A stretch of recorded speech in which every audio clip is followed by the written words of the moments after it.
try to give myself grace. Everybody says give yourself grace. It's so hard for me to do that. At the end of the day, it's my fault, and I let everybody down. The Indiana Fever's improbable journey to the semi-finals for the first time since 2015 wasn't just unexpected, it was a bona fide miracle, a testament to unwavering belief. Analysts had universally dismissed them, pointing to a roster decimated by injuries, including the devastating loss of superstar Caitlin Clark, sidelined for the remainder of the 2025 season due to a combination of groin and ankle injuries compounded by a bone bruise that added insult to injury, with Sophie Cunningham, Sydney Coulson, Wnba, Ari McDonald and Deiris Dantis all sidelined. 6 key players were out, practically half of their rotation sitting in street clothes.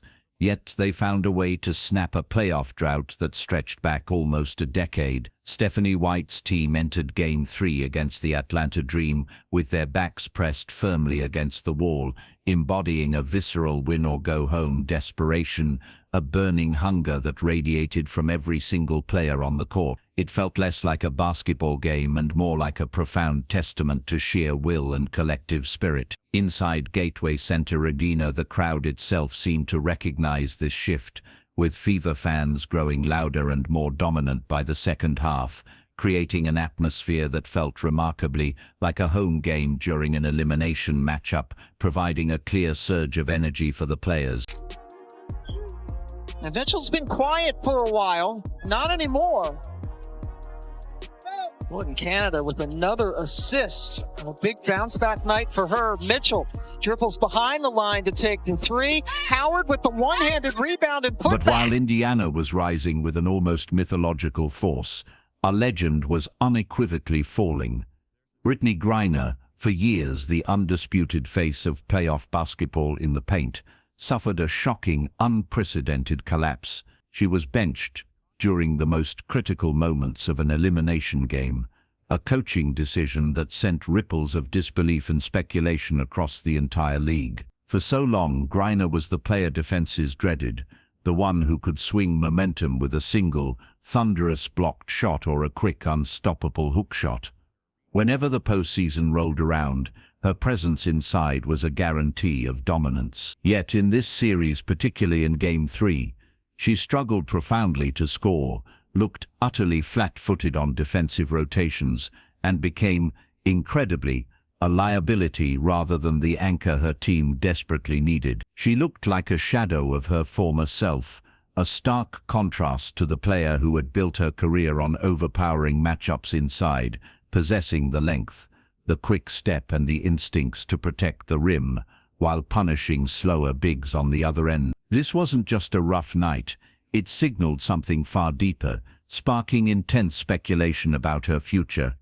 Despite having denied retirement plans as recently as early and having signed a 1-year deal with the Atlanta Dream, after an impressive 11-year tenure with the Phoenix Mercury, the sight of Griner sidelined and in tears suggested a far more permanent shift was underway, prompting whispers of an impending career change or even early retirement from a sport she once owned. The trust was gone, the moment too big for the player who once relished such moments. We talked about the desperation before Game 2 on Tuesday. Just how does that carry over into tonight? Well, I think anytime that you're a win or go home situation, there's desperation. And so it has to carry over.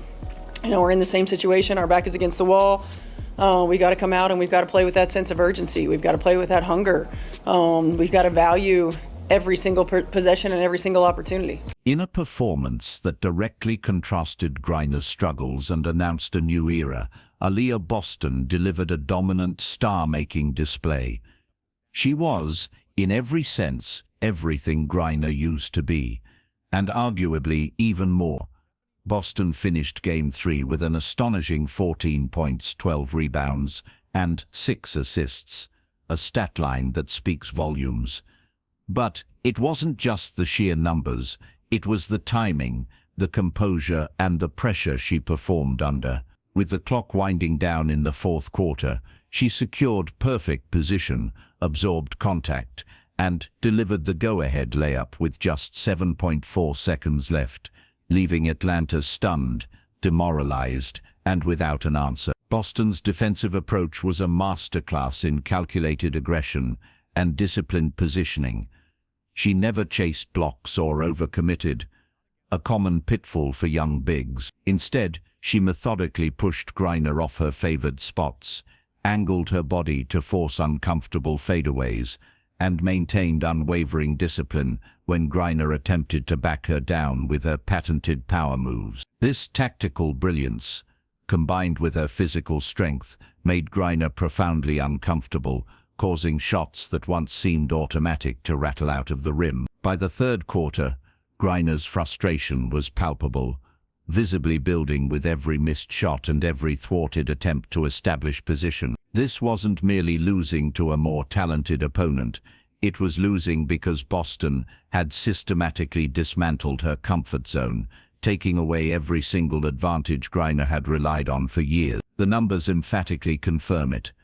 Griner's playoff averages plummeted to career lows in this series, barely cracking the box score in some games and losing her minutes when it mattered most. Meanwhile, Boston commanded the court, not only scoring and rebounding, but also creating for teammates with 6 crucial assists, showcasing her all-round impact. It was the most direct, undeniable passing of the torch imaginable, a seismic shift witnessed in real time.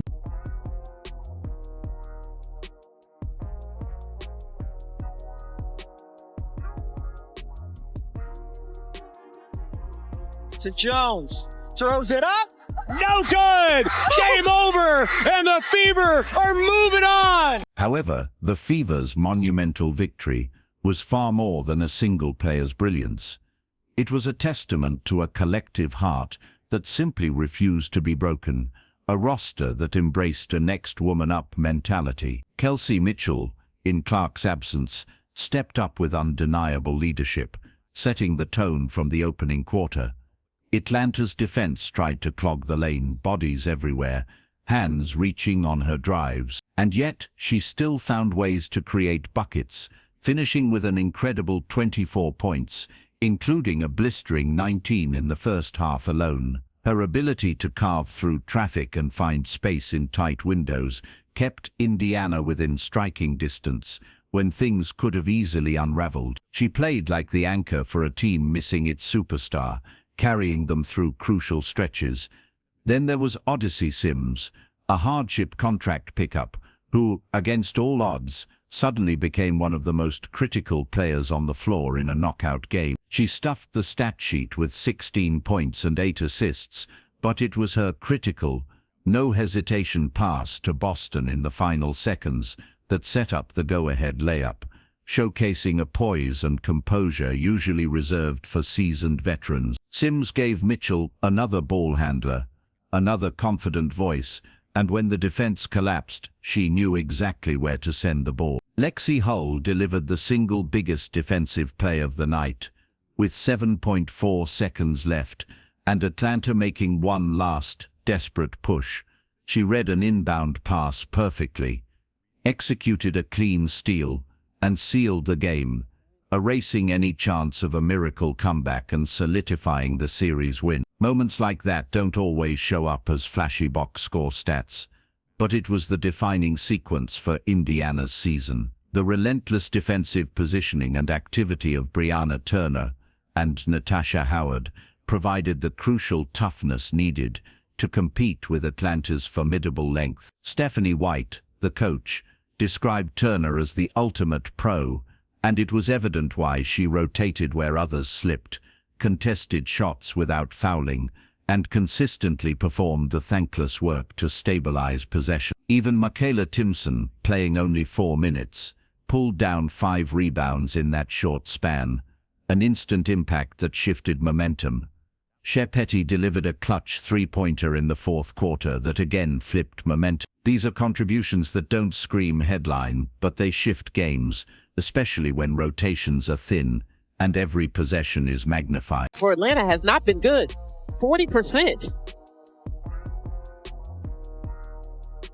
Maybe a little higher than that, 45. Indiana electing not to call a timeout. Boston almost gave it away. Into Boston for the lead. She hits it. Indiana goes up.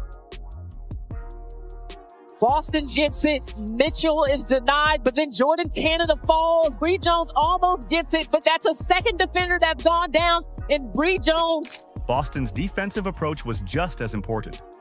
She never chased blocks or overcommitted. Now the Fever face their ultimate, most daunting test, the Las Vegas Aces. If knocking out Atlanta with 6 injured players was impressive, waiting in Vegas are the two-time reigning champions, a team that has been running the league with an iron fist, an undisputed dynasty. This isn't the young, somewhat inexperienced Atlanta roster. This is a full-strength, battle-hardened powerhouse, led by A'ja Wilson, a player already hailed by many as one of the greatest forwards ever to grace the court. Add the relentless Jackie Young, the sharp-shooting Jewel Lloyd, and the incredibly clutch Chelsea Gray, and you have a lineup that knows intimately how to close games and simply does not flinch under pressure. The contrast couldn't be starker. Indiana is a patched-together squad, still battling through the prolonged absence of Caitlin Clark and a bench filled with injured veterans. Vegas, conversely, is a picture of full strength, talented at every single position, and no stranger to the high stakes of playoff basketball. Just last week, they survived a brutal test against Seattle, with Wilson dropping an incredible 38 points and Jackie Young hitting a crucial game winner with just 12 seconds left on the clock. That is precisely what Indiana is walking into, a team that thrives in crunch time and expects nothing less than victory. I don't think I've really gotten through all the way that I didn't let down, everybody in my family. And it was just, I think I'm still trying to get through that part. Still to this day.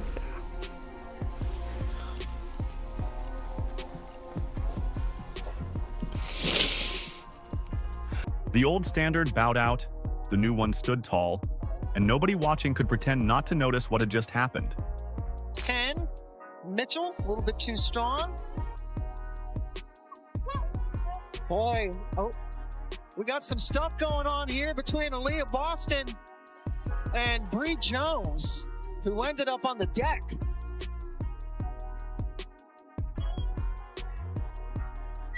The officials are going to go over to The pivotal battle in this impending series will undoubtedly be waged in the paint. A mesmerizing showdown between Aaliyah Boston and A'ja Wilson. Boston has been sensational, but now comes her hardest test yet. Wilson isn't just an elite scorer, she's a force of nature versatile enough to guard multiple positions while still dominating the glass with relentless energy and unmatched athleticism.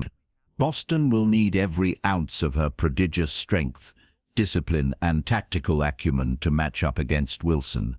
This isn't just about who scores more points in the paint, it's about control of the boards, control of the tempo, and control of the defensive schemes. Whoever wins that battle, whoever establishes dominance in the interior, will likely decide the outcome of the entire series. Tactically, the Fever's fluid ball movement and quick transition offense will be put to the ultimate, most demanding test against the Aces' stifling defense and explosive attack. Against Vegas, every mistake, every loose pass, every missed rotation will turn into easy points the other way, often leading to devastating runs. This is where Kelsey Mitchell's shot-making becomes absolutely critical. She cannot afford to have empty possessions, not against one of the highest-powered offenses in the league. Odyssey Sims, as a secondary playmaker, will also be tested, trying to find windows against defenders who rotate faster and more aggressively than anything Atlanta put out there.